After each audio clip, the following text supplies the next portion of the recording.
Let's get started. What's going on, everybody? Welcome to the Nightmares Podcast, where we talk about all things horror, movies, television shows, art, and in this case, amazing music.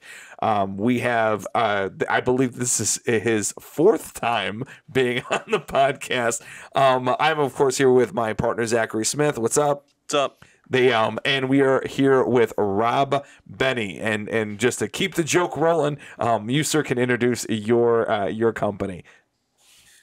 How he's going, guys? Well, I'm great to be back, and I'm super stoked to be on the show, and it's great to catch up with you after such a long time. I know it seems like it's not a long time, but a lot of stuff's happened in the last couple of years, so it's been like a huge blur. But yeah, I'm just to give you all a heads up out there, if you don't know who I am or what I'm about, I have a music project called Cucurbitophobia. Cucurbitophobia is the fear of pumpkins, and the style of my music is pretty much horror-themed music. It covers a wide spectrum of styles and interjects everything from dark ambient to avant-garde to mood music to minimalist music to neoclassical to post-industrial and even some elements of metal. You know, I'm not saying that I am a metal project, but I do interject guitars at different points, and I do have some interesting influences from a lot of artists from the past and present that I interject to make for a viscerally terrifying experience. That's awesome. That's awesome, dude. And actually, yes, I think it's been about a year and a half since he's been on. And before the podcast, we were discussing all the crazy things that have happened in our personal lives. And actually, it was fun because I literally saw you on Mars, a website who we just podcast we just had on from TBH Horror.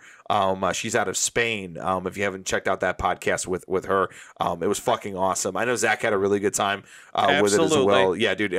Just learning about like how horror is not really present in Spain, which shocked the hell out of Zach. He's like I don't know that was a fucking thing. Yeah, but it's I was talking about the same thing to her when I went on her podcast. She told me a lot of interesting stuff. Spain's in a lot of ways it's a very religious country. It's got a very Catholic stronghold, and a lot of them are very legitimately scared about films that deal with horror, especially films that deal with possessions or spiritual or demonic themes, which are completely forbidden and taboo in that culture. Which for most of us Americans, it's definitely foreign. To us because we're so desensitized with many movies over the years. Everything from movies like Rosemary's Baby to The Exorcist to The Omen to later films like Fright Night and Devil's Advocate, and even more current films. Films that don't even fit in that genre per se, but a lot of those films that have that paranormal demonic element. And those other places, they'd be either heavily censored or very heavily frowned upon to a point of being taboo to even talk about, much less watch. Yeah, it's truly amazing how different other countries are when it comes to horror. Like, just the lack of a community is just so mind-blowing to me. It makes, just because I've experienced all this since I was 2 years old. So to think that people around the world just it's shocking, terrifying, scary, foreign, completely unknown to them is just bad. I mean, it is what it is. I mean, shit, okay, but it's just, when I first heard that, especially since we've been interviewing people around the world more recently, it's like, wow, that's interesting. I thought it was weird when friends of mine would get creeped out with somebody slitting their wrist on film. No, these people haven't seen anything, and it's because they're terrified of it. It's like, whoa! And the passion around being fucking terrified of it. Like, and when I asked her, I was like, well, they just like okay, that's your thing, that's cool. Like a lot of people in America, that's our normal response. Okay, that's cool, that's your thing, whatever. It's like not my thing, but like that's cool. Like no, they're like legitimately treated like a fucking plague. Like they're like get that the fuck away from me. It's crazy.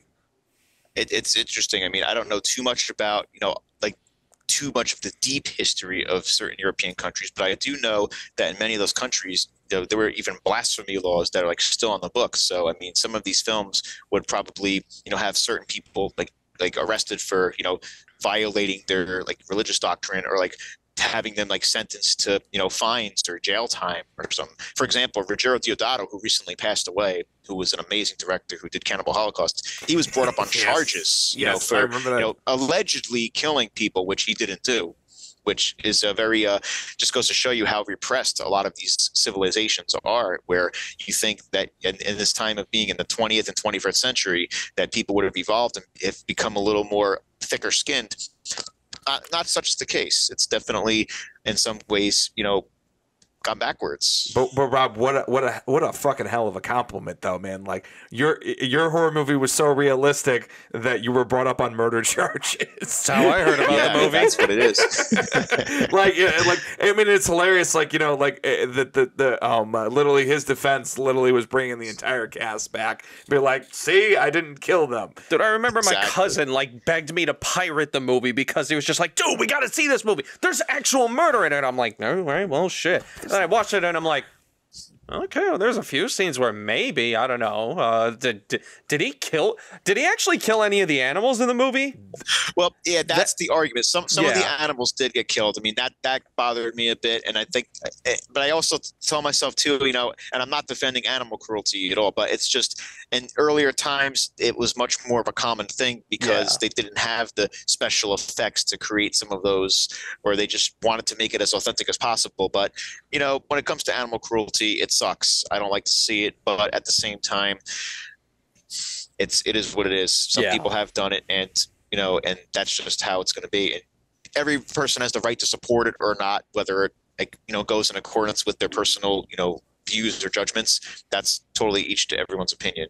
No, 110%. I will say there is an interesting law. I don't know how long it's been around, but apparently it is illegal to harm any sort of living creature on film, and it includes insects. You cannot squash a living insect on film. I don't know how long this law has been in effect, but I remember specifically because my cinematography teacher made such a big deal out of it. We're just like, shit, okay. Dude, the goldfish. Oh, go ahead. It's interesting because now we have these people in all of these different jurisdictions saying, oh, if you see lantern flies in your area, kill them immediately, and now all of a sudden it's okay to kill insects. So it's like, where do you draw the line? Like, what's okay and what's not okay? Is it okay to kill a spider but not a lanternfly? I mean, where does it end? Well, it becomes a ridiculous, a ridiculous thing. I mean, we had a really interesting conversation in the last podcast about and this is far more extreme, but it was separating art from the person. We were talking about the Jeepers Creepers controversy and everything else, but I still love Jeepers Creepers, and he's going to get his master's degree in literature, and they were having a debate about separating it, and my opinion on that was I thought it was ridiculous. I get it that but if you start doing that, then where's the line? Absolutely. The next thing is, I don't want to talk about H.P. Lovecraft because he had racial stuff. I was like, he was in the 20s. Like he was a man of his time, and then it becomes a debate of, I don't want to listen to that person because I disagree with them politically or culturally.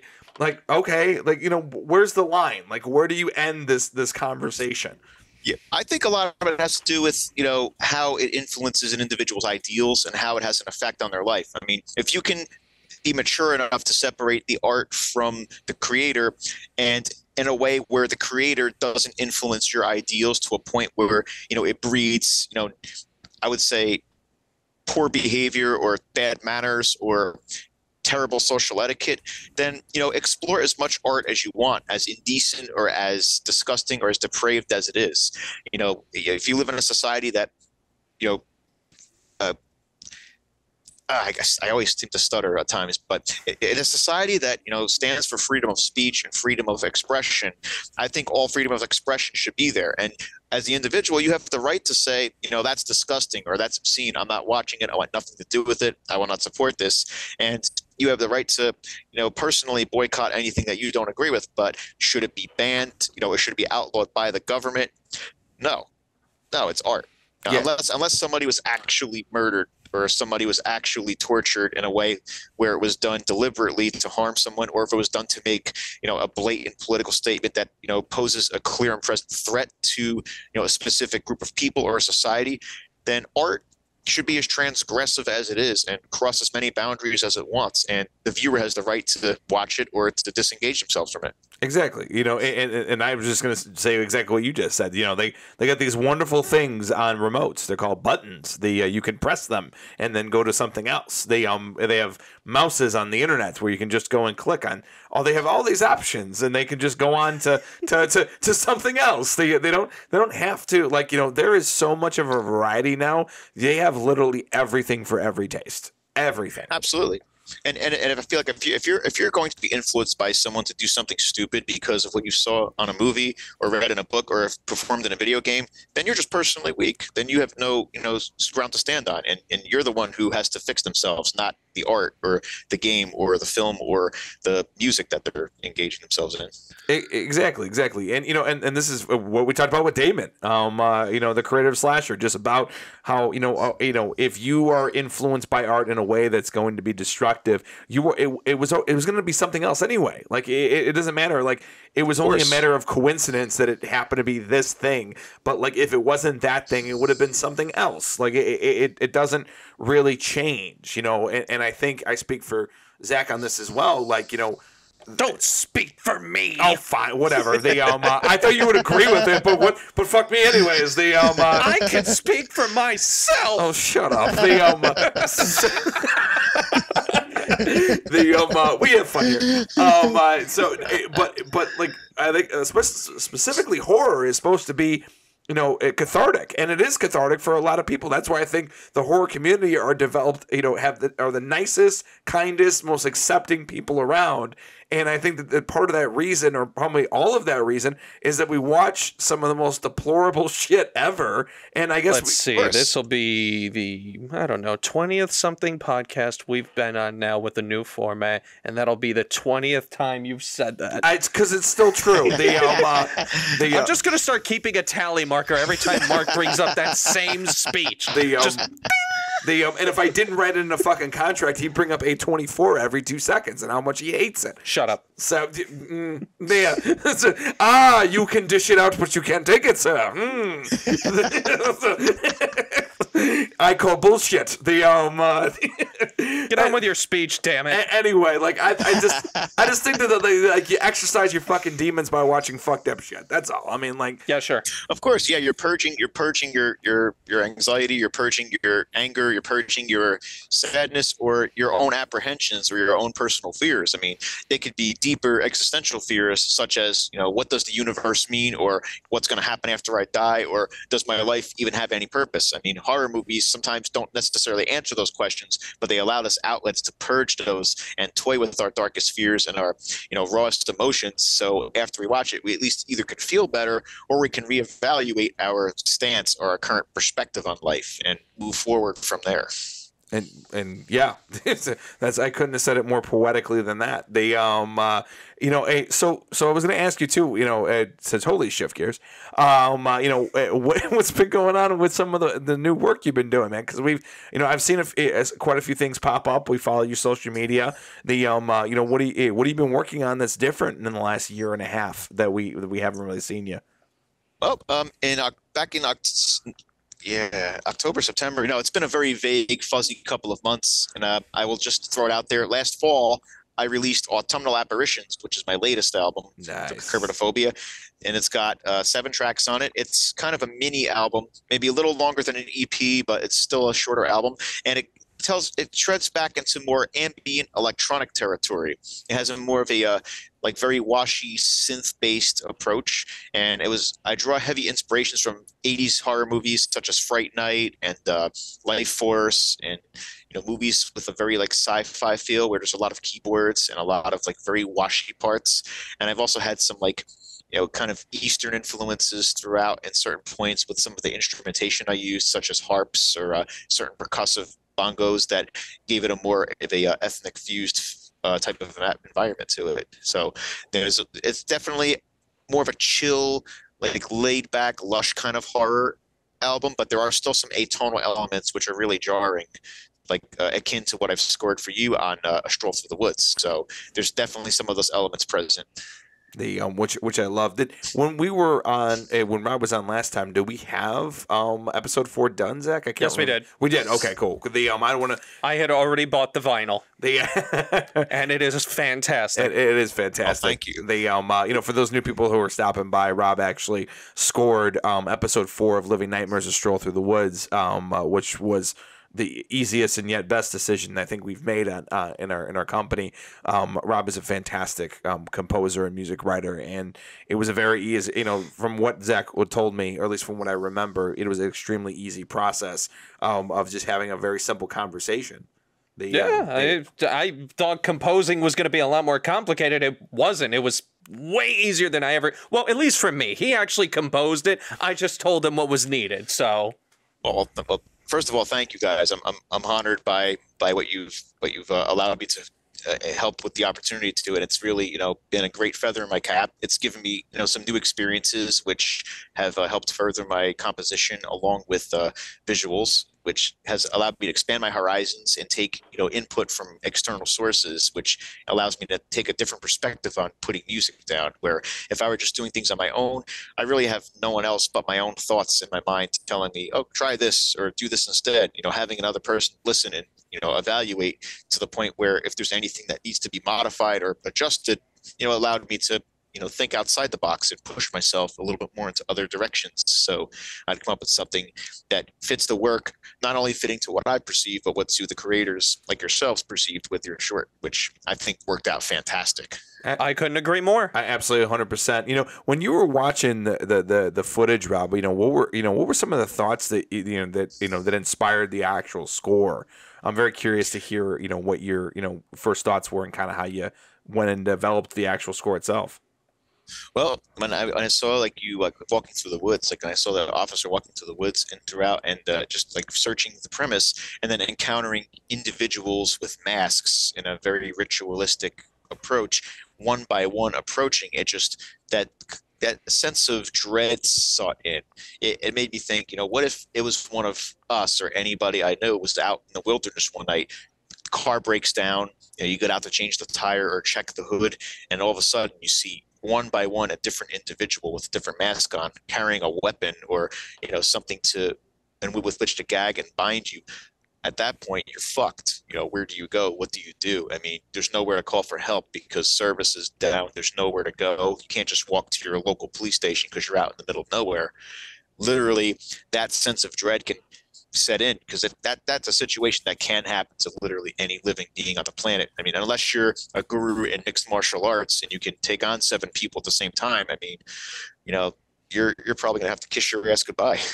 And that's what's sought in. I mean, or unless you are armed with a gun and are able to fight them off. I mean, but let's be serious. How many of us, especially in areas where guns are restricted, how many of us can, realistically fend for ourselves in a situation where you're surrounded by a cult of people willing to use you for ritualistic sacrifice or for personal gain on their fucked up, depraved ends? Yeah, and you actually brought an even stronger light to it. I mean, this is a cop, and this is somebody who's trained to deal with these type of situations. Not exactly these situations, but trained to deal with multiple suspects and trained to do that. And I loved how you added in well, what the fuck would I do? Somebody who isn't trained, who isn't armed, just some normal guy who is, who gets stuck on the side of the road or sees somebody flagging down, it's a really interesting experience. And I think that's what makes it so special. And you really nailed the escalation of it, especially with some of the notes. One note in particular I remember is you would get high on, I believe it was a keyboard, when Vinny came down from the tree and then the flashlight came on him and it was, and I was like, this is really, really fucking cool. Me watching it. I almost forgot it was me. Because I was so enthralled with what was going on. And it wasn't me. I wasn't focused on the cop. I was focused on the music and all the cultists as they were, coming in. And obviously, when Dennis comes in with the huge fucking mask and the axe and you really you brought a really interesting tension that went very well with the one shot take. That really played into that. So it was really cool to see that escalation of the music. Well, thank you very much. I mean, that's what I was trying to go for. I was trying to go for, a subtle yet effective approach. I wasn't trying to go all out. Wasn't trying to go in for the kill. I tried to leave it vague enough to, allow the viewer to decide, what's going to happen. And as the scene, transitions to when you were running out of the woods, I tried to, just play that along so it was a smooth flow. It wasn't just like a sudden jarring sharp cutoff, but it wasn't like necessarily like an abrupt end either. It just slowly cascaded into a very ambient, like lonely sort of eerie ambient atmospheric drone that just played out till the very end. Yeah. That's one of the things that I love about it. It's an actual score, and that's the first time we've had a score in any of our videos. Hell, just shorts, you name it. I've always used stock music or I cannot for the life of me remember what the First Com is one of the places that we had access to in school, so I get a lot of my music from there. It's better than Audio Blocks. A lot of their stuff is pretty, kind of just simple, generic, kind of by the books. But First Com, they had a lot of good stuff up there, but you're making it work for your film. It's not made for your film, and that difference, mate, it was magnificent. It was fucking awesome. You know what, too? And actually, Rob, I'm going to give you one last compliment a little bit just because I thought of it. The ending of it, when the narration is going on and everything else, was really, I think, where you got really, really good because it was very subtle. And what I mean by that is like you just said, that those waving transitions of eeriness, and when I'm doing the narration and everything else, and then and the eeriness is kind of going up a little bit, and then the flashlight goes off, and then it goes right to the credits. It kind of had that same feel from the original Halloween when the body's gone and they're showing the inner cuts. And those fuckers could be anywhere. They're gone. They could be fucking anywhere. And you gave it that feel. So when people left they went, "Holy shit, these fuckers are still in the woods." Like they never found them. And it was that like kind of feel that you kind of had, and it was really, really cool. Yeah, I mean that's the point. You want to make it dwell in the viewer's mind. 2 days from now, a week from now, a month from now, you want to make that dwell there and let them think about that and let them, not be at ease. Sometimes they hear that creak in the door in the middle of the night. It'll allow them to think, and while that scene unconsciously sets in their mind, it just builds upon that fear. And that's the beauty of horror all around, is that, it's a great art that allows you to pray and play with your fears and really do it at such a deep level. And also, too, the other creepy thing is that you also, not only could they be anywhere, they could be anybody. The the running joke was that Vinny and Dennis stepped in as the extra cops, and I was like, wouldn't that be a twist if the cult members were actually the other two cops? Yes, that would be. It's funny. Like a lot of movies are like that though, where they have like the people that you think are going to help you and be the saviors, and it turns out that they're in on the whole thing. Oh yeah, 110%. Like, yeah, I mean, obviously that was a running joke between all of us. That wasn't our intention, but it'd be fun to see if people watch that in the future and they go, "Wait a minute, those guys look familiar. I wonder, is that what happened? What's going on?" I think it's easier to spot out Vinny, but Dennis, because he has his hair like done up versus like the Wild with the fucking antlers. Yeah, But I think you know what? Never mind. I forgot. He's a fucking giant. So yeah, they're gonna be like, that tall motherfucker looks familiar. Yeah, it was the only tall motherfucker we could get to actually look imposing. But no, dude, you rocked it, man. I was gonna ask you too, because I didn't really get a chance to really talk to you about this.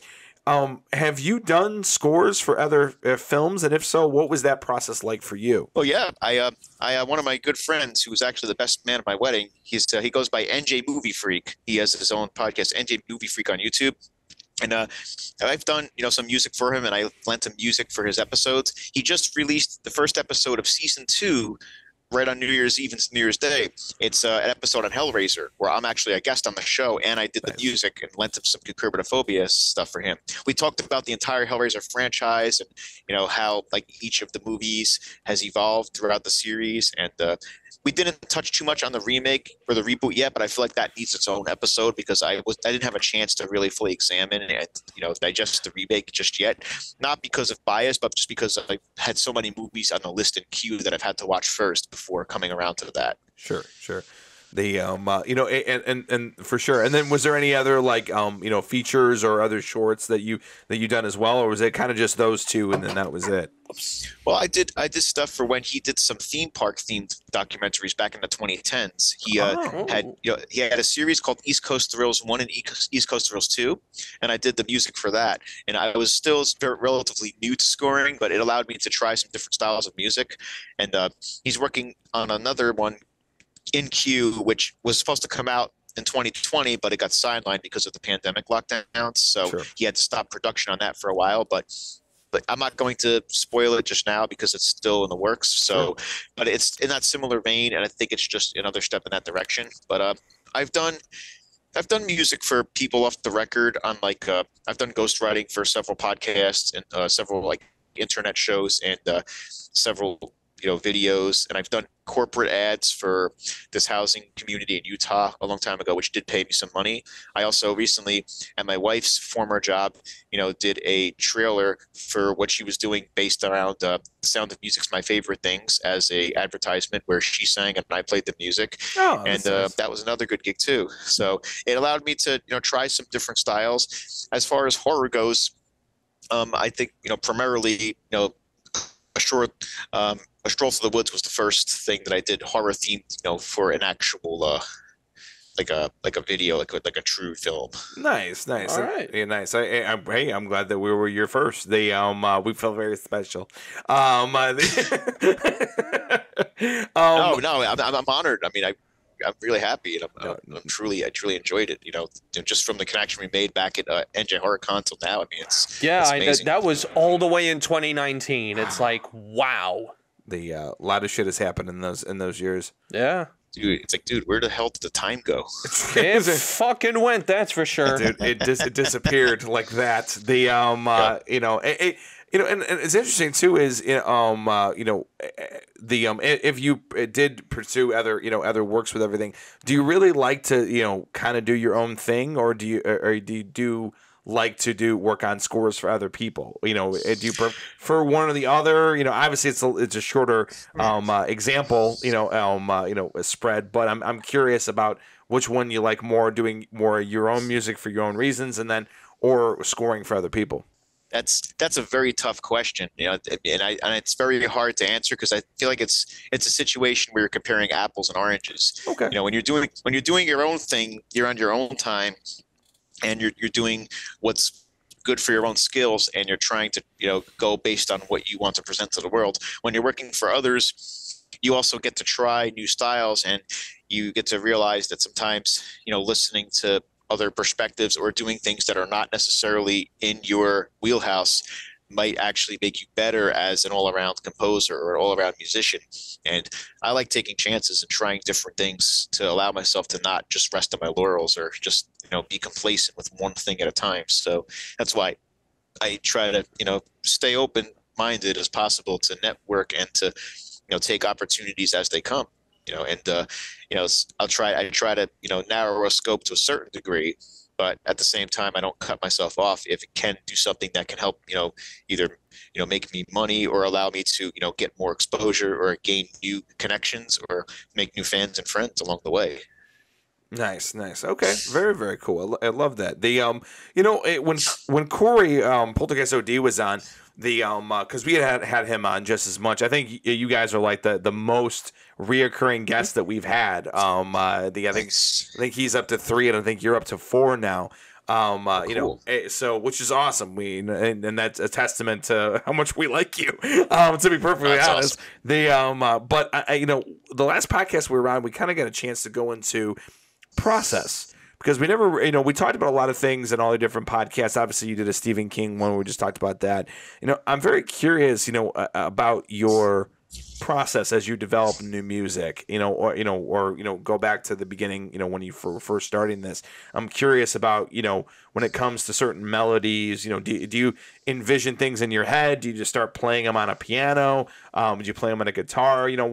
Maybe give us, us and the viewers a little bit more in-depth view on what your process is for creating music. A lot of the processes are spontaneous, but they do like it's controlled spontaneity. Like, for example, if I think of something in my mind to create, I'll sit down at the piano or the keyboard and I'll start playing a motif, and I'll start rehashing that motif and playing it over and over again. And if I decide I like it enough, I'll keep it and I'll build on it with another layer underneath it with the same sound, or try a different sound.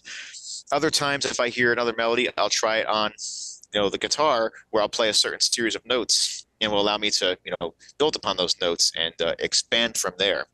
Other times, I think of a percussive rhythmic pattern in my head, where if I think of like a certain tribal sound, like a boom, boom, boom, boom, boom, boom, boom, I'll use that, and I'll just repeat that over and over until it's time to, layer some music on top of it. And then once I have the music on top, then I'm able to build around it from there and just go as I go along. Other times, it's literally just, make a long 7-minute piano free writing session, take out the best parts, place them in, and then re-record it, with actual better technique, and have those better parts into a better sketch. Nice. So so it's a lot of trial by error. You're going in there, especially when you do the free form. It's really just going in there and saying, hey, I'm going to pick the best spots that work. Yes, and a lot of that free form is based on like what I'm like envisioning. I could like tune out everything around, and suspend my mind from reality for a moment and go into my, inner place where, I envision, some of my darker thoughts and some of my, deeper things that I've drawn from films or from books or from art and from music. And I just envision all of these swirling around, and I just sort of channel out whatever comes out, and then I extract from there, and then build upon the best elements that I extract, and then either discard the rest or save them for another work down the road. I think that's the real gift of an artist. Like, the difference between a lot of people is the ones that have imagination, and then the ones who are able to get the imagination from the brain down to the fingers, or down to whatever medium they want to do, and finding a channel to express it. Like, that's the true definition, because a lot of people have a lot of great imaginations, but they don't have a channel to express them, and that's the real right. The real true test of an artist in so many cases, is to get that shit out of you and onto something. They whether that's acting, film creating, music, so on and so forth. Absolutely, and it takes a degree of courage in a way too. Like, you have to tap yourself at your when you're at your most vulnerable at times, and use that and channel that into your art, especially when it comes to horror, because a lot of horror is based around fear, suspense, mystery, or apprehension, or uneasiness. Those are things that many of us aren't commonly drawn to, and when we experience them firsthand, we're not ready sometimes to deal with them, or we just don't know how to react. And putting that into an art form allows us to confront those in an artistic medium in a way that's not in a controlled environment, or a sort of happy environment. In horror, we all know that the good guys don't always win, and sometimes who they portray as the good guys are not necessarily good to begin with. So it takes that element to a whole new level. Musically, I like to try to portray that in a sense where we're in a casual, amoral kind of neutral world, and you're just on your own, just embellishing in this experience, and knowing what to do and where to go next is really up to you. No, I love that. That's really cool. I got a question I'm going to keep in the back of my pocket, but there's something interesting. This is more for Zach and you, because I kind of want to hear your both perspectives. You have a composer, you have a director here. What's the relationship in your guys' eyes, and maybe just through the lens of horror? We'll keep it simple. The relationship of film and music. They specifically scores and soundtracks and things like that. Not so much sound effects and all that stuff, but the relationship of what music does for horror film. What does horror music do for horror films, and what does horror films do for horror music? How does this relationship go so well together? It was just some idea that I had in my head, and I kind of want to hear both of your perspectives on it. Cool. Do you want to go first, Zach? So I'm not really sure how to word this, but I would say it's a very symbiotic relationship, I guess. A lot of my favorite songs, because I listen to scores all the time. Doom's Car and Took, Dead by Daylight, the Dead by Daylight theme song, where it has the name in the, I don't know if it's the melody or whatnot, the Terminator theme, the Jaws theme. Yes. I listen to all these, and all of these are in the realm of horror, and I love it. And it's like one cannot exist without the other, and it just boosts it up, and it's this very symbiotic relationship, and I fucking love it. If you have a great score with a great film, it's like magic. I don't know if that answers your question, but yeah. I absolutely think it's well, maybe not necessary, but it definitely helps elevate the piece. Yeah, absolutely. That's really how I would word it, I guess, in my that's weird brain.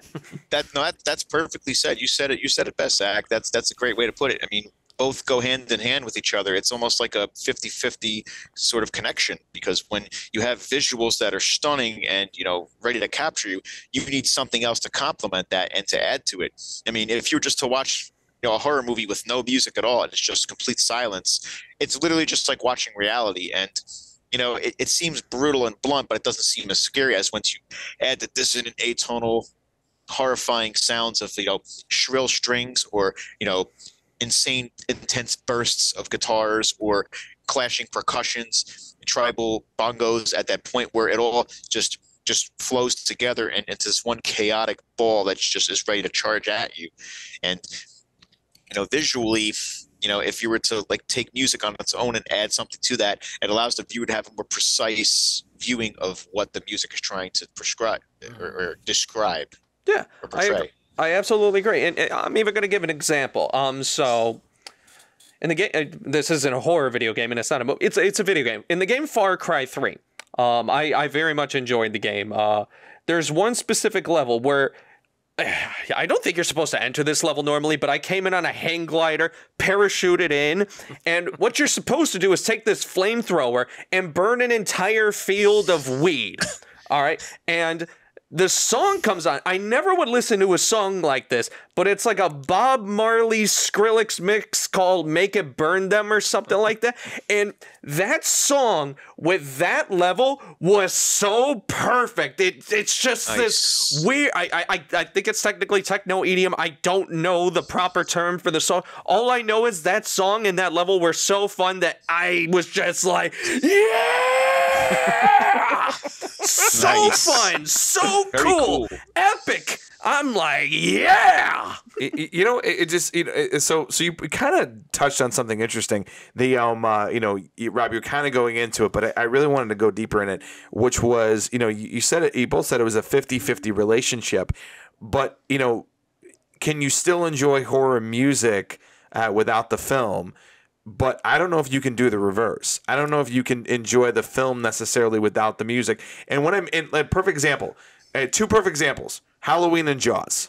They I can enjoy the theme song to the score to Jaws and the score to Halloween all by itself. But if I were to watch the movies without those scores, I think they would be very flat. Like the movies itself would be very, very flat. Especially Jaws. I mean, John Williams, made that fucking shark because you don't see it. 75% of the goddamn movie. So it's very Hitchcockian and it works great. But I'm just curious on that fact of I can enjoy a piece of music, but I don't know if I can enjoy a film as much without the score. So I don't know if it's 50-50 necessarily, but I wanted to get both of your perspectives on that in the same vein of this conversation.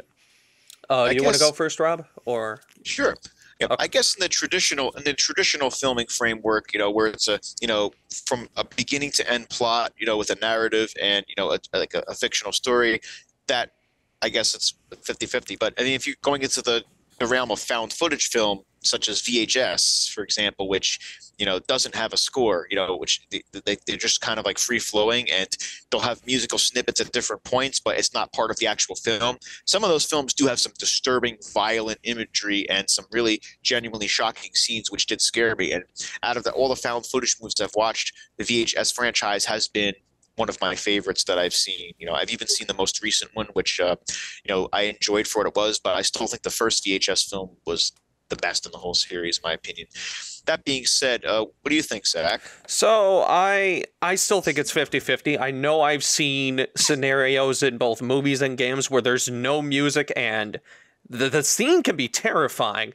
Now, Mark, with your examples, I mean, we've seen those scenes with the score already intact.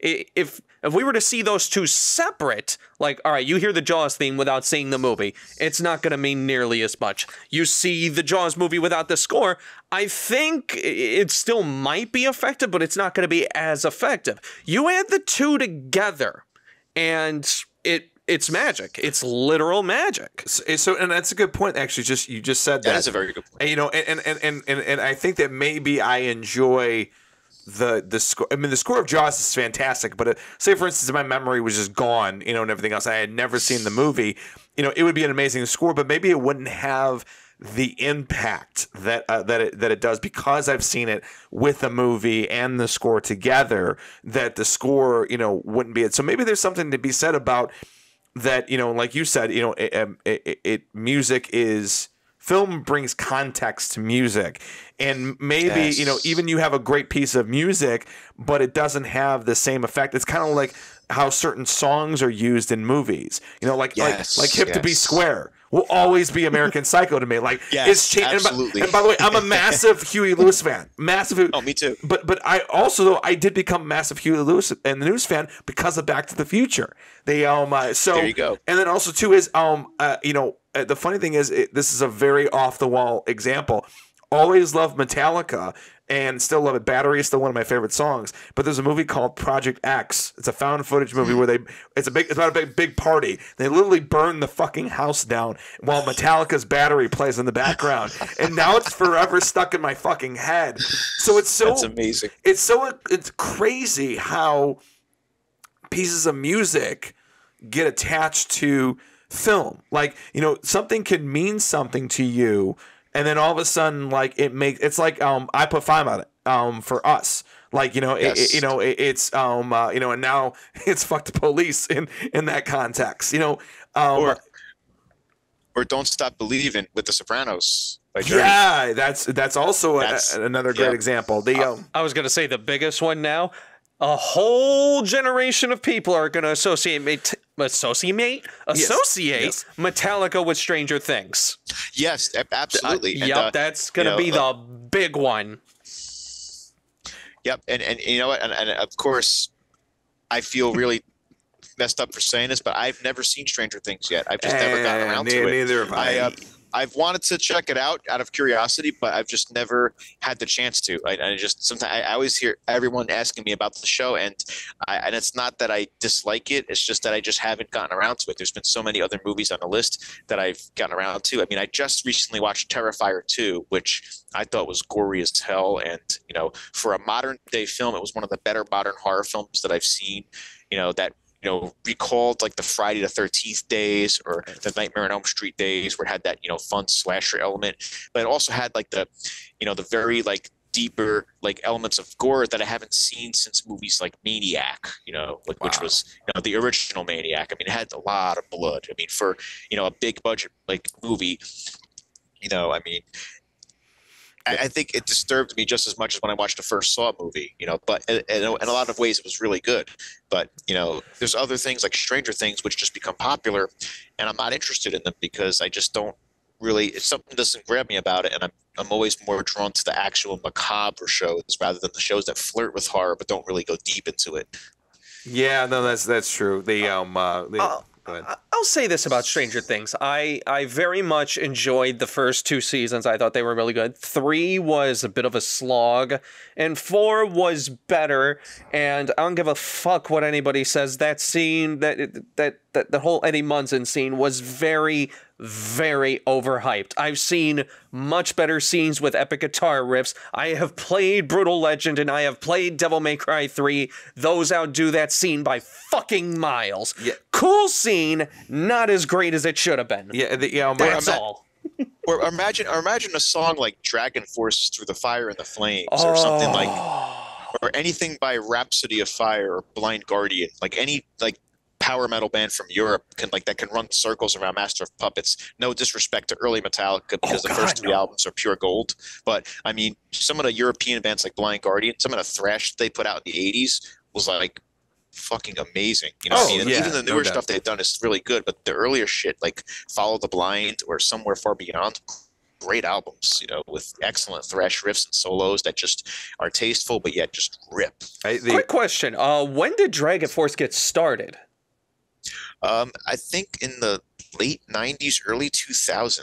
Okay. Crazy. I was like, were they around in the 80s? Okay. Yeah, they were around for a while. We weren't really as popular. They had a couple of albums then, but then I think they broke in 2006 with Inhuman Rampage, which had Through the Fire and the Flames, and it's a pretty good album. It's a solid power metal album. I mean, it wasn't my favorite compared to, you know, bands like Rhapsody of Fire or Blind Guardian, which I've, you know, long before enjoyed and explored in the 90s before I got deeper into metal. But you know, Dragon Force, they're good for what they are, and I'm glad they're still around and kicking, you know, with a new singer and, you know, still putting out albums and touring and doing what they love. Yeah, they are. I'm sad because like literally the day before Chicago went into lockdown, I was going to go see them at the House of Blues, and then we get the email and the whole city. I'm like, you couldn't wait one fucking day. That sucks. That really sucks. Sad. Yeah, that sucks. He messaged me about it. He was really pissed. By the way, I just thought of another one too. The Gremlins 2, the Angel of Deaths by Slayer. When the fucking gremlin turns into the spider gremlin, I've sold people on that scene alone. And I was like, that's all you need to know. That's it. Like, I don't know what else. I don't know why you're not. You should leave right now and go watch that movie. I don't know what else you need to tell. What's really funny is I first heard Angel of Death when I was like 12 years old. Like, you know, when I was like 12 going on 13. And when I first heard that and I picked up Rain and Blood on CD at that time at the tender age of 13, I thought that whole album, that would like be a perfect like soundtrack for a horror movie. Like that had a lot of horror elements throughout, you know, with the title track, with the Angel of Death, Altar of Sacrifice, Criminally Insane. I mean, just that album has such a dark, scary element, you know, underlying throughout that. I was like, at the time when I first put that on, I'm like, this blows Metallica and Megadeth out of the water. I'm like, how did I not know about this? And I was like, this is amazing. Slayer in 2019 will forever be the best concert I have ever seen. And I'm genuinely surprised not many movies have actually used their music. It is honestly mind-blowing. Yeah, especially, really no one has done a scene with raining blood with Rain and Blood. Yeah, I know. That would be amazing. Yeah. I'll give you one. Spill the Blood, the final track on South of Heaven. That intro is the creepiest shit I've ever heard. I used to have nightmares with that song when I was like a teenager, and like cool nightmares though, where you see like glowing skulls on the wall, like with like red eyes. And, like I think about that song, and I mean, like that would be perfect. And then that riff kicks in. It's just, that's creepy stuff, and that's the stuff that I've always been attracted to. Yeah, one of these days I want to do, like, if I ever, I don't know what movie I want to do it to, but I want to take Delusions of Savior and Repentless and put it to the intro of one of my movies. Nice. Especially Delusions of Savior, because at the intro of their performance, they were playing it and they had the cross turning upside, and I'm like, yeah! That's amazing. Dude, that's awesome. And what the hell did we get with them? Do we got fucking Gremlins 2, and we got like a couple of songs in Dracula 2000. That was it. They oh yeah. And that was God Hates Us All album. Yeah, it was right around the God Hates Us All album. Yeah, that came out like the movie came out first, and then the album dropped a year later, I think, in 2001. With I don't know, I'm a little bit fuzzy with the time period. It was very close by, but yeah, the movie had great graphics, but the plot sucked in my opinion. I thought it was fun and hilarious, and it's even better when you realize that Dracula was Gerard Butler. I'm like, wait, yeah, I mean, like, the imagery though was cool. Like, I liked I liked the scene. Like, the visuals were stunning, and like that was the cinematography itself was really cool. I like the addition. I like the twist. I did like the twist. I like it was an expansion on the lore that had never been done before, and I appreciated the change and the direction. Okay. You remember? Zach, you remember what the twist was? What was it? His daughter or something like that? No. Dracula is Judas. I thought that was a cool twist on the mythology because it had never been done, and it actually makes sense. It was an interesting twist. Yeah, but yeah, I mean, it's just so fun to think about like how many of these songs are directly related to that, and also too is it's the movies that make you give a shit. Would you even know what the fuck is going on with the Psycho score? You have no idea. You have no idea what the hell. I mean, it's kind of cool, but like, you would never understand the impact of it. Without it. I mean, and there's just some songs that are just going to be forever connected to some great fucking movies. Absolutely. I mean, one of my favorite movies, and I always try to talk about this as much as I can because it's one of my favorites, but I feel like it doesn't get talked about enough, is The Exorcist 3. The Exorcist 3, it came out in 1990. That is a fucking amazing art film right there. That in my opinion is better than the first Exorcist film because the cinematography, the music score behind that, and just the way the suspense builds up throughout is mind blowing. And I've watched the first Exorcist maybe twice, and it gave me a hard time getting through because I got bored throughout a few times. But The Exorcist 3, I've watched it about a half a dozen times, and every single time I watch it, I just never get sick of it. It's just so well done and so well put together. And the director's cut is one of these amazing. I gotta watch it one of these days. I've seen the first two. I've seen the first one plenty of times. I still find it hilarious that everybody found that to be the scariest movie of all time. But like my mother was terrible. Like when she finally, because that was she took a little while to show me Jaws because of the whole shark thing. She refused to show me that one for so many years. I was a teenager when we finally watched it. It was me, my buddy Justin, and my grandfather. My grandfather fell asleep. My buddy Justin got scared and ran off. Well, actually, I don't know. He had his suspicions about the movie, and he walked off to go watch that 70s show. And I'm just sitting here laughing at the absurdity of the whole movie. Little girl crab walking down the stairs, stabbing herself in the vagina, saying "fuck." I'm like, what the fuck? Your mother sucks cocks in hell. This is just hilarious. It's so absurd. It is amazing. Dude, do you understand, man? Like, okay, so maybe Rob will back me up on this. Like, no one had ever seen anything like that. Like, I know. Like no one had ever seen anything like that. People were like, "What?" I remember my nana told me about going to see it. They saw it at an earlier showing, and it was hilarious. They actually, as they were walking out, and they were talking about it, like it was pretty intense.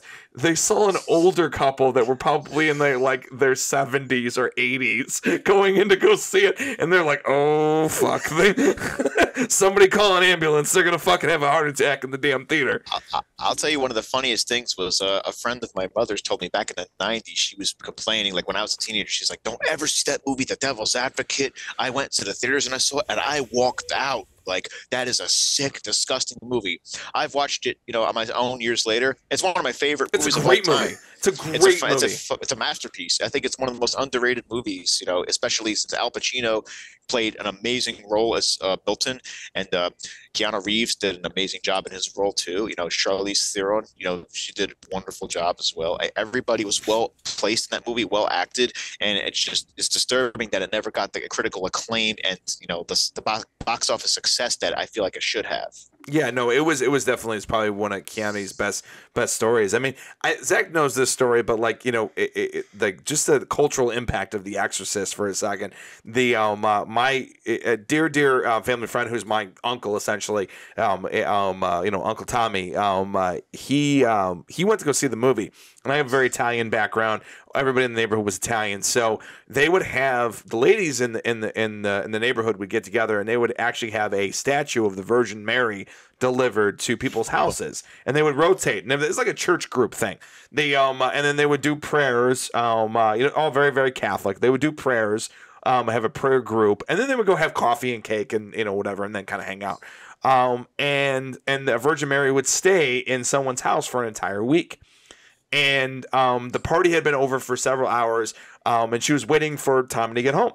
And actually all the ladies were still there. And she was like, "I wonder where Tommy is. He's awful late," and everything else. And all of a sudden he comes in through the back door, and he has a 10,000-mile stare. He's like staring like off, and I'm like, "How was the movie, Tommy?" And he like without even, he doesn't even acknowledge them. He just looks in the living room and he sees the Statue of Mary and he's like, "How long is that gonna be here for?" And they're like another week. He's like, "Good, I'm sleeping under it for the whole fucking week." And Lily left. He walked out. He grabbed all his shit and then went into the living room, set up his bed, and then went to bed.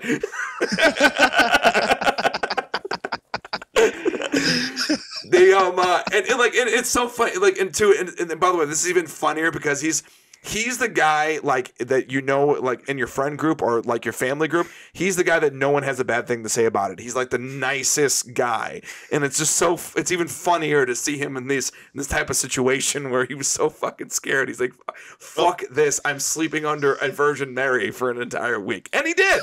He did the entire week. He slept under it until finally they had to let it go, and then he felt comfortable. Hell, my Nana didn't shower for a fucking month after Psycho. She had to have her dad like hang out in the general vicinity because she was so scared of taking a shower by herself because of that movie. It's crazy, like the cultural impact of horror movies and what they do on people's psyches. Oh, dude. Yeah, I will admit that when I first saw Saw, the very first Saw in 2005, when I first watched it, like I was watching it on DVD. I gotta admit, it gave me anxiety for a while. Like, that movie was very anxiety-inducing, especially the scenes where the pig mask would jump out of the closet, you know, things of that nature. You know, just the jump scares and just the story itself was very unsettling. And then when I saw the second Saw 2, I was even more messed up for like a week or so. But then I started to really become desensitized and realize that, you know, these films, as scary and as disgusting as they are, some of the stuff that happened in the Saw movies is pretty far-fetched. I mean, it's very rare that all of these traps would be executed perfectly at the time they would be, and a mastermind as such would have probably been caught in the act a lot earlier, you know, especially if he was trying to go as elaborate as he was with some of the devices that he was using to build the traps. And also, too, it has to an account that these people are fucking morons. They, yes, that too. Like, these are the people that like star in infomercials. Like, they're not the smartest people. They, complete dummies. Complete dummies. It's like when you watch somebody's movies and you see so many people get killed, and you realize, like, no, yeah, you're a moron. Like, you're an asshole. Like, what are you doing in the woods at 4 o'clock in the morning, you know, by yourself or with a couple of your buddies going, "Oh, let's get drunk and let's just go randomly walk in the forest and nothing's going to happen. Oh, let's go from this random house somewhere." Or, you know, someone just walking at someone and just going, "Hey, why do you have that stupid mask on? Let me touch it." I mean, all of those instances are you're just asking for trouble. I mean, at that point, I have no sympathy. The only one the only one I forgive is the boyfriend that goes out to the woods go bone his girlfriend, because that's the thing with dudes. We only have enough blood supply to allow one or the other to function at 100% efficiency. Like, let's be perfectly honest, nobody's thinking correctly at that point. They're just horny and they want to get their bones off. So no one's thinking in the right mind. College people that are like sexually starved. I mean, that's what it's showing. It's just showing the fact that, you know, these people that have these impulses, they don't think straight, and that they're at the point where they'll let anything happen and they'll take any risks, whether it's walking through the forest or going swimming in some lake naked, you know, where there's no one around, you know, waiting for their lover to show up there, you know, like in Friday the 13th Part 2, for example, like that scene by the water. I mean, you just think about that and it's like, it just goes to show you how, you know, sexually starved some of these the characters are in the movies and stuff. And it's like, no, there's a masked fucking killer out there. What are you doing? Get the fuck out of there and go back inside. Like, I mean, in your rational mind, you're thinking that, but when you're like watching it, when you're first watching it as a child, you're like, he's coming. Like, you feel bad for them. When you get older, you're like, fuck you. Like, no, Jason. You're a moron. Like, well, you know what? It goes to show how everybody makes bad decisions when they're really horny or drunk or both. Or stoned or high or whatever. If you want to know who would survive a horror movie and who wouldn't survive a horror movie, let them play one of the horror video games that are out there, because my survival rate heavily outweighs my death rate. Like, when me and my buddy, like when Friday the 13th the game came out, I was so excited and hyped to play that game, and I fucking loved it. To this day, my favorite asymmetrical horror game. Me and my buddies survived, I would say, 99% of the games we played because we play like smart people. We would be stealthy, we would stick together, we would work as a team while everybody else is like fiddling around, acting like idiots, walking around, waving their flashlights, fucking up the repairs and shit like that. We're like, you dumb fuck. Or even Dead by Daylight. The amount of people that can't get a goddamn button prompt right is mind-blowing. I'm over here just like, I'll wait for them to and they're gone. Okay. And they're dead. I'm just gonna bye. Oh, it's so fucking funny. Like it's like that joke in like Cabin in the Woods and everything else, where like he's like, we should all stick together. And then the pheromones come in. He's like, no, this is stupid. We should split up. And the stoners in the back like, how is that a good idea? God, I love satire. It's so fucking great. It is. You don't realize how much satire is in a lot of slasher films, especially, even with the Terrifier movies. I feel like anything with Art the Clown is just amazing. I think he's like an anti-hero in my opinion. I love it. I love it. It's crazy too. When it comes to horror scores and everything else, we're talking about like cultural influence. What do you think have been some of the biggest cultural influenced scores, and maybe we'll even expand outside of horror, but for the sake of this podcast and this conversation, I'm curious to hear what, your opinion is on that. As far as like influences on my own style in general, or just in horror in general? How about both? Well, in horror, I mean, I know a lot of classical music and a lot of jazz music, a lot of like atonal world music that's foreign to American culture. A lot of that's been intertwined in American horror and even world horror too. I mean, you think about dissonant tones, like think of in music theory the tritone, which is like that has been known as Diabolus in Musica, like the Slayer album title, Devils in Music. A lot of for a long time, composers were forbidden or very heavily discouraged to use that tone in their music because it created such a dissonant sound. A lot of composers in the 1800s, 1900s, in the 20th century have started to break those boundaries and started to interject them into their compositions.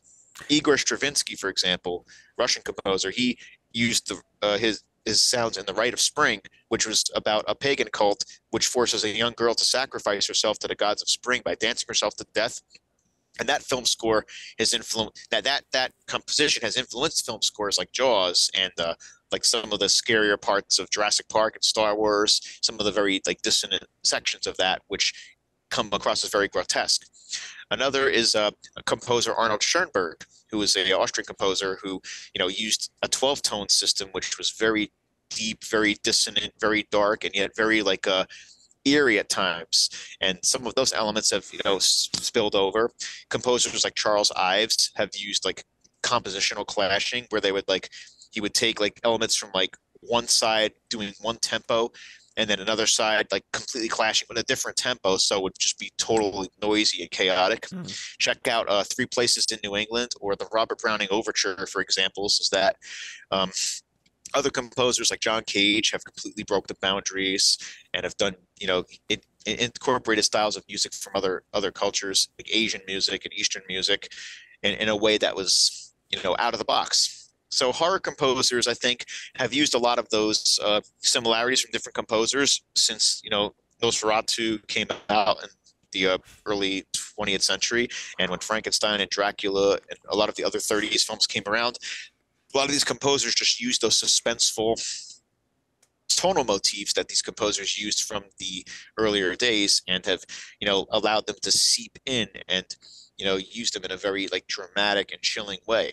There are many, many other composers who I haven't mentioned that have had a dramatic influence on, modern horror scores, but to list them all would probably take me hours. Oh, so yeah, no, I would say 100%. I'm sure there's a lot of glaring omissions we haven't spoken about, but a lot of people can do their research and just kind of trace back to the earlier roots of horror by, watching the early suspense mystery films and horror of the 1920s, 30s, 40s, and so on, and to see, how the music has evolved throughout the years. Nice. I do think that Bernard Herrmann, the composer of Psycho, he was brilliant in what he did with the score, just using two notes, the minor second, and then interjecting under lower, and then doing a lower note, and then just building on that, like almost like a pyramid, starting at the top and then expanding and expanding until just one big boom at the end. Wow, that's a really fucking cool. Actually, I didn't even think about it from that perspective.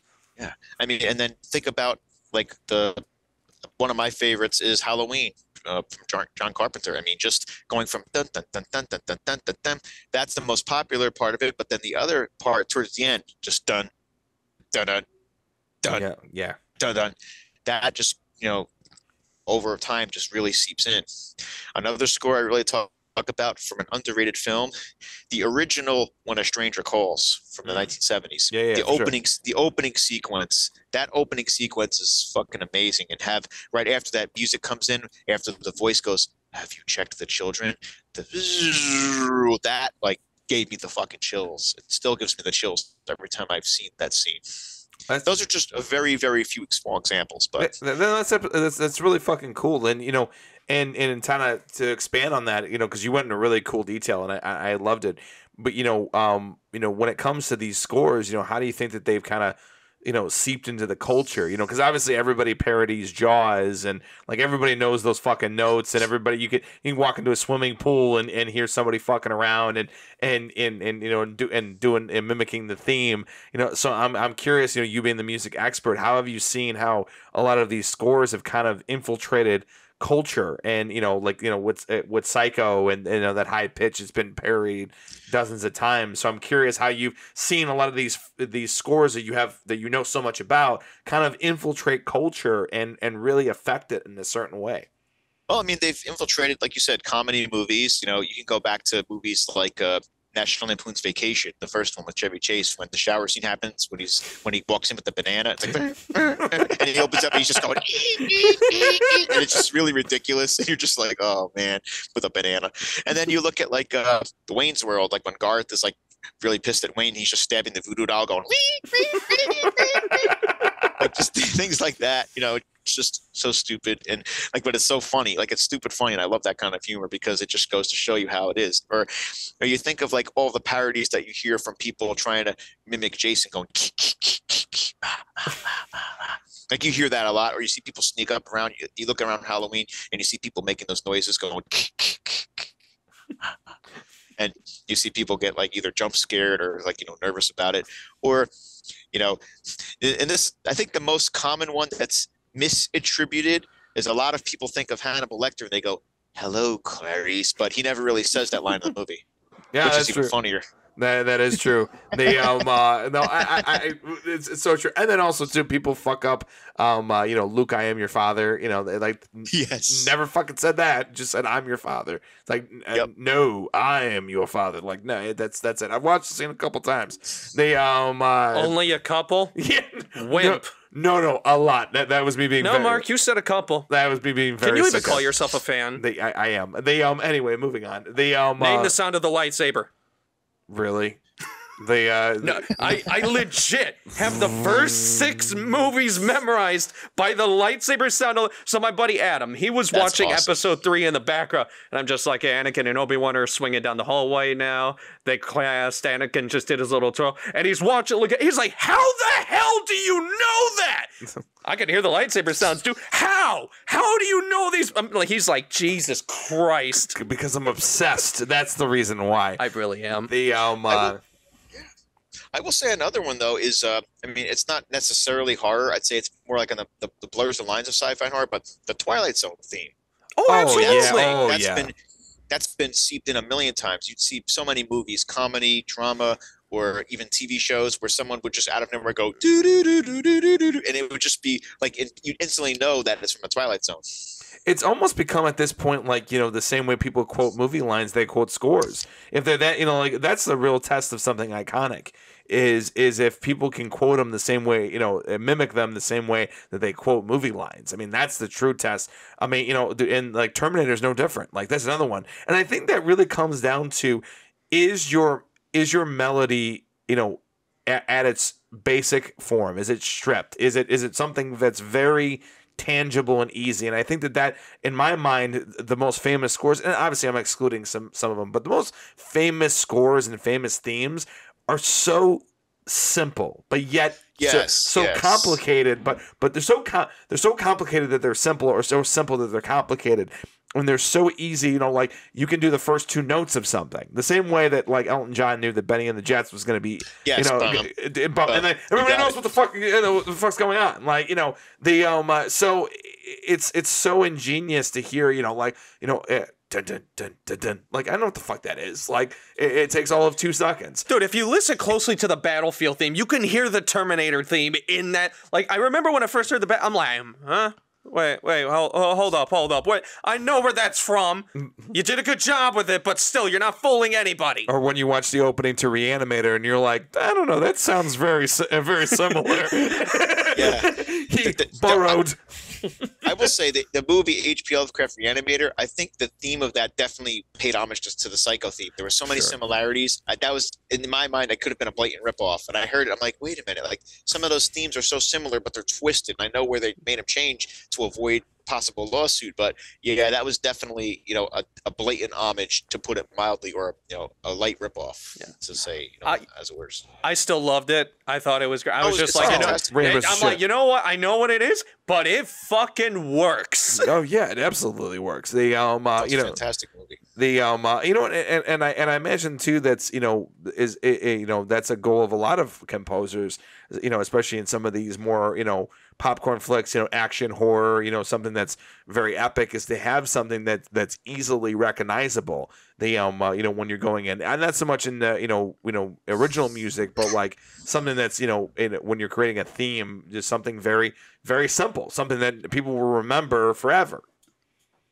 Oh, of course. Simplicity and subtlety say a lot more than just trying to throw everything in the kitchen sink into it at once. I mean, you know, at a certain point, when something becomes too pretentious or full of itself, it sometimes works against the creator, or works against the director or the filmmaker or the musician trying to, you know, make such a bold statement. I think the boldest statements are the ones, as if you said, are the ones that didn't require, you know, a million bells and whistles, but, you know, said a lot with less. No, I absolutely love that. It's so cool to have that type of, you know, cultural impact, you know, from that perspective. So so hey, you know, I wanted to, you know, like, you know, so tell us a little bit about this new album. You know, a little bit more into like the process. I know you mentioned it a little bit earlier, but like, you know, what's got you, you know, really excited about it? You know, what's different from some of the previous music that you've put out? Well, with Autumnal Apparitions, which, if you haven't seen it before, this is the cover. It's got a cool red cover. I took this up in the Hudson Valley of New York State, which is not too far from Sleepy Hollow, which is the grounds for the legendary Headless Horseman. And while I designed it in an abstract way and manipulated the graphic, I wanted to go for an album that captured the autumn themes, you know, not necessarily just with Halloween, but just with autumn in general, with the falling of the leaves, the impending winter that represents death, and, you know, the cycle of life, you know, restarting over again from winter through the rest of the seasons. I feel like autumn is just that stark reminder that, you know, things are about to change, you know. Like, as we discussed Samhain in one of our earlier episodes, Samhain was the Gaelic festival, which, you know, where people would, you know, prepare their harvest because they knew that the end was coming, and that would be a celebration and an homage to, you know, the impending winter that would, you know, come. So, I mean, like, once the winter solstice comes, it's a celebration of, at that point, a celebration of life, you know, in spite of the death that, you know, comes about with the change of seasons. But with this album, I wanted to go for the autumnal feel. So each track I, you know, composed, I tried to think of, like, you know, things that you associate with autumn, with Halloween. You know, The Cloak of Twilight is my first track, and I tried to go for 80s vampire movie themes with that sound. So I was trying to go for like a sound which, you know, captured like the Lost Boys type essence, or Near Dark, or Fright Night, or tried to have that spooky eeriness as if a vampire's dwelling down on the window, you know, just peering through the screen. I have another track number 2, which is called November Woodlands, which I wanted to just capture as like a very like rustic, sullen November scenery type feel, which goes very ambient with a light harp and a piano sound. I have The Ritual by the Creek, which is the definite homage to A Stroll Through the Woods, and, you know, similar cult type movies that take place out there. And I went for that very dark similarities that I had with the sound, which was very creepy. Although I didn't want to go for the same exact tone, I used a lot of those like very dissonant sounds to make it very eerie. Nice. And then I interjected track 4, which is Witch's Enchantment. I wanted to go for the old school, witch kind of feel. I was thinking of like some of those 80s and 90s movies where there was like witchcraft taking place in the woods, where people would be going full force into magic. And I wanted to, capture that feel like of when the magic actually occurs, when, the person practicing it becomes empowered or, becomes, makes that transition from human to, otherworldly in that strong sense. And maybe a little hocus pocus type feel. Yes, definitely hocus pocus, maybe that, but more like, I would say a little bit more primal, a little bit more like in your face, so much, Sure. Not so much Disneyfied or sanitized in a way. Fair enough. But I also have Approaching the Dead of Night, which is another track where I tried to go for a spooky, low-key kind of feel with like a jazzy brush drum and a piano sound that, made it more like you're walking outside at night, on a cobblestone road, just envisioning like, a town where no one's present, but you're just seeing buildings and reflections of light hitting and, just seeing random shadows appear, but you don't know if it's you or if it's someone else lurking in the distance. I also have As the Incense Burns, which is my 6th track. As the Incense Burns has like starts off with an Eastern feel, which has a percussive kind of darkness feel, which I wanted to engage to give it like a fusion kind of feel. So Nice. it felt like almost like ethereal and ambient, but also as if you're like, sleeping through the night, like, and looking for, some source of like power or some source of like, something to feed you, like as if you're a vampire or, someone looking to, gain more from, your source, as if you're like the perpetrator, as if you're the villain. And then finally, my last track, The Spider Web in the Shattered Mirror, I tried to make it like a kind of like that creepy place in the attic feel. Like you're walking in the attic and you just see like just old relics of ancient, forgotten artifacts of the past. And you're looking at, a broken mirror with like, a large spider web just dwelling there, sitting, waiting for its next catch, while you see pictures of, forgotten relatives or, people that have gotten lost or earlier artifacts from previous generations that weren't touched in like an old treasure chest or some sort of box, and you're just there wondering why you're there, or they're like remembering bad things or events that have happened, not knowing what's going to happen next. I tried to create that sense of apprehension in that track with a strong build up toward the end. No, I love that, and also too is I love how you it's so funny, like you approach your music, like a filmmaker almost, like, everything that that you've described now and then in previous times, it's always come with this like, this vision, of things, and I could see it visually in my mind, and not a lot of musicians, necessarily do that. Like, you come in with it and like, like this is what you visually would see while this song is playing. You approach it from a very visual medium type of deal, which is so wonderfully unique, or at least from my perspective. I've talked to a lot of musicians and they're like, well, this is how I like feel, and like, this is like, my experience. Like, how you approach music is a story, and I think I really appreciate that. Being a filmmaker and an actor, like, that you appreciate and you explain it in a visual sense, and it's kind of cool. It takes, and I think that's what can allow a person that isn't normally, a music aficionado or like, somebody who can really have a strong imagination. You kind of provided the visual for them, and you kind of give them a head start, and then they can be invited into this really cool little world of, of yours. Yeah, I mean, I tried to interject, imagination, and I tried to vividly paint that, because I cannot paint actual art because I'm a terrible drawer and I cannot sketch to save my life. So I try to create that art and channel it into music and sound, and to, see if others can draw the sound and draw from that and visualize what they interpret based on that.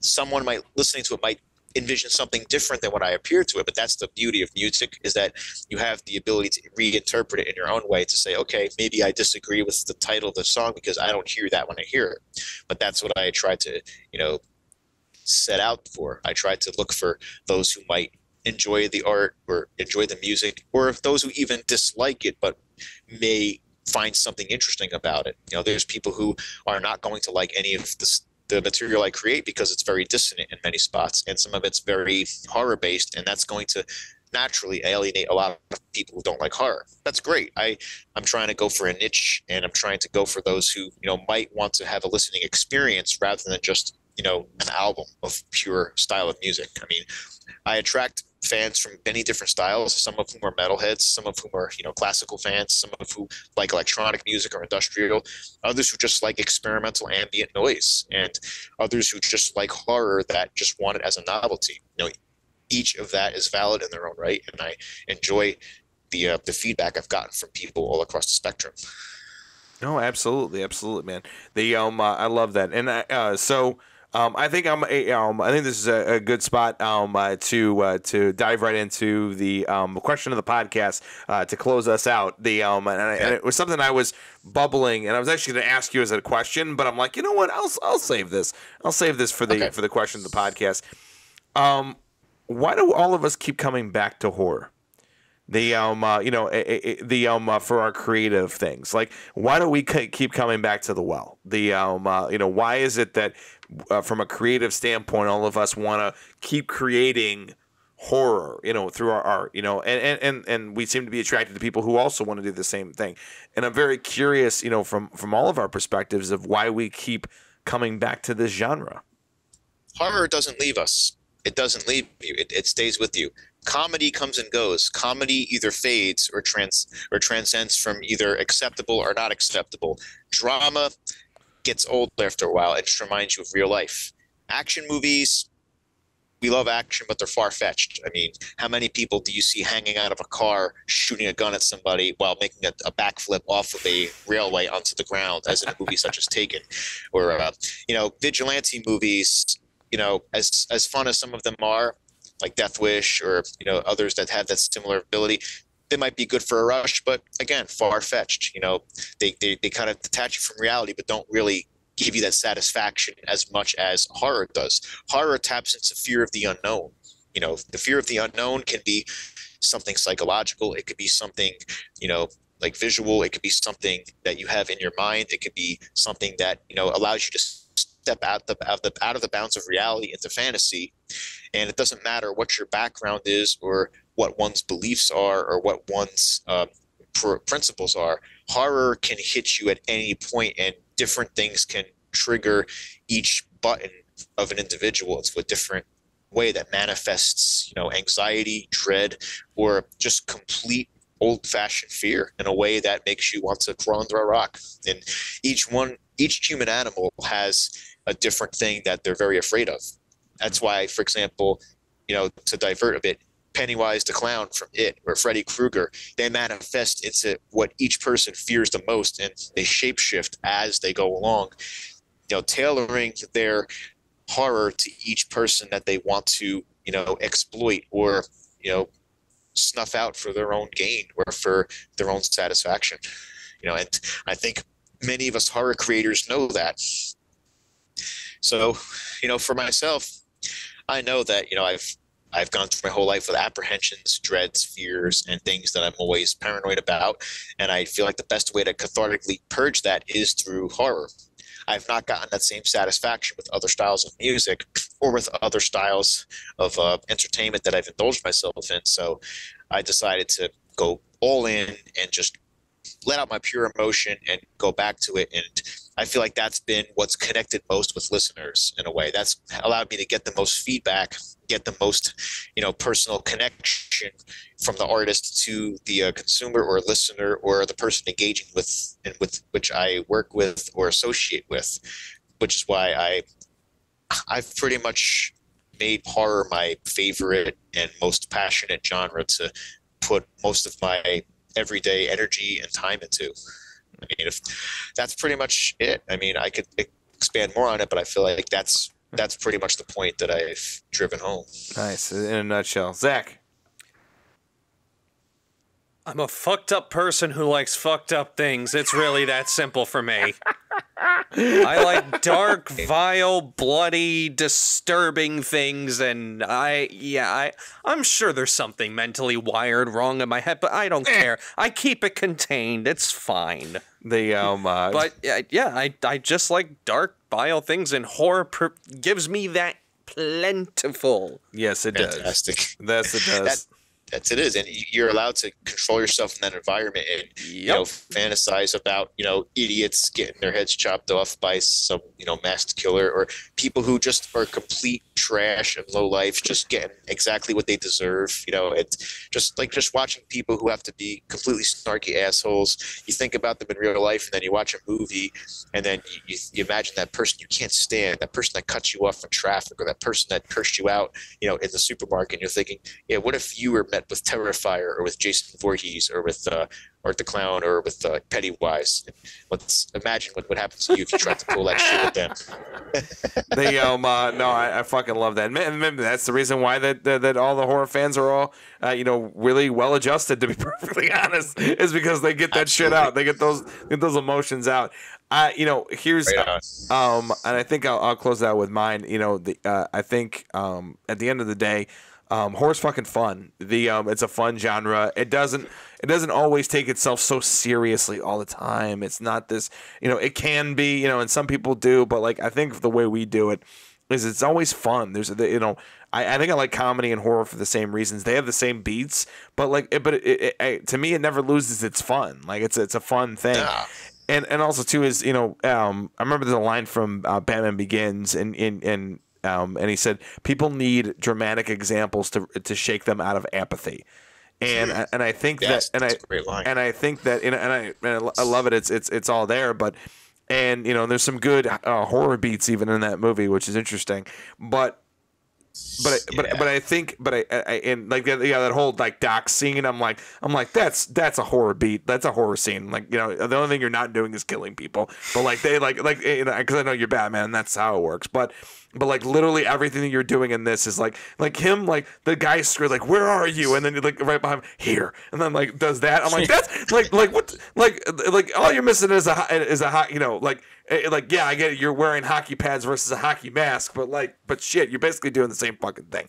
But anyway, but more importantly is you can make it's appropriate to be very heavy-handed with your you know, with your metaphors and your points in horror. Like you can really get to the root of some very important things that you want to say in a very loud fashion, and it's acceptable. It's acceptable to have this, you know, to have this because it's a very forceful and aggressive and loud and energy-filled genre, you know, the same way that people love metal, you know, and you can get your fucking, you know, shit across. Hey, dickhead, I'm trying to say X. You know, like Reanimator. Hey, dickhead, it's not a good fucking idea to bring people back from the dead once they're dead. You know, or Pet Cemetery. Hey, dickhead, your kid is dead. I'm sorry, that sucks a lot, but the kid that you're gonna bring back from the grave is not gonna be the kid that you left. Like, it's just not.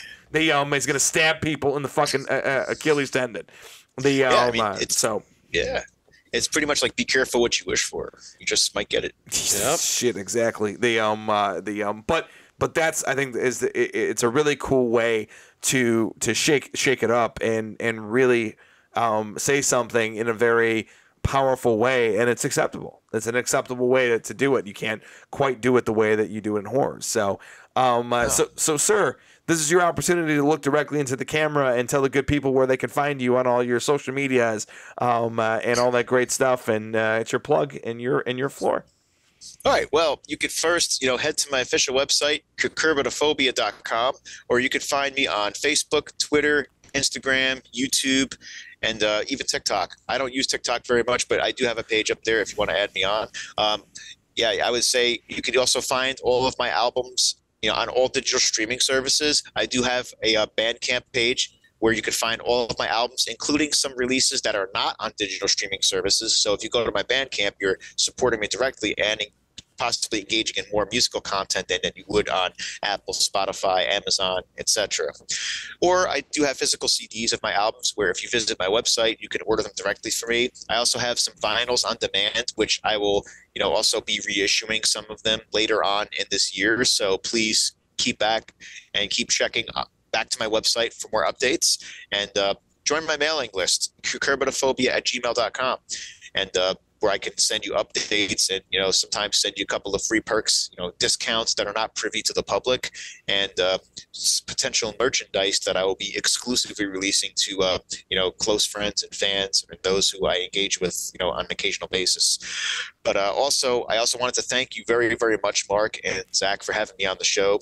And it's always a pleasure, and I appreciate the support and the camaraderie that we've built up over the years. And you guys are awesome, dude. We're glad you're willing to come on, dude. Absolutely, bro. It's always great hanging out with you, man. So, and then, hey, everybody, please go and check out Rob's stuff. He is absolutely fantastic. I've listened to his music many times. Obviously, we've had him compose for us. He was on. His music was actually on an episode of Horror Fact of the Day. It was a kick-ass Carol the Bells remix. It was fucking fantastic. So please support your local artists the way that you would support celebrities. He's awesome. Go check out his stuff, and if you can, support him on Bandcamp. He's fucking fantastic. So I will close out this podcast. Thank you so much for checking out this episode of the Nightmares Podcast. You can find us as well, where all podcasts can be found on Spotify, Anchor, iTunes, and all those other great places. And if you are watching us on YouTube, you can go ahead and stab that like button, smash that subscribe, and click that little dingy bell to be notified every time we drop amazing content right here on MHN. And of course, you can check us out on all of our social medias, Facebook, YouTube, Instagram, TikTok, and Slasher. That is the application for all things horror. Thank you so much, and we'll check you next time on the Nightmares Podcast. Bye, guys.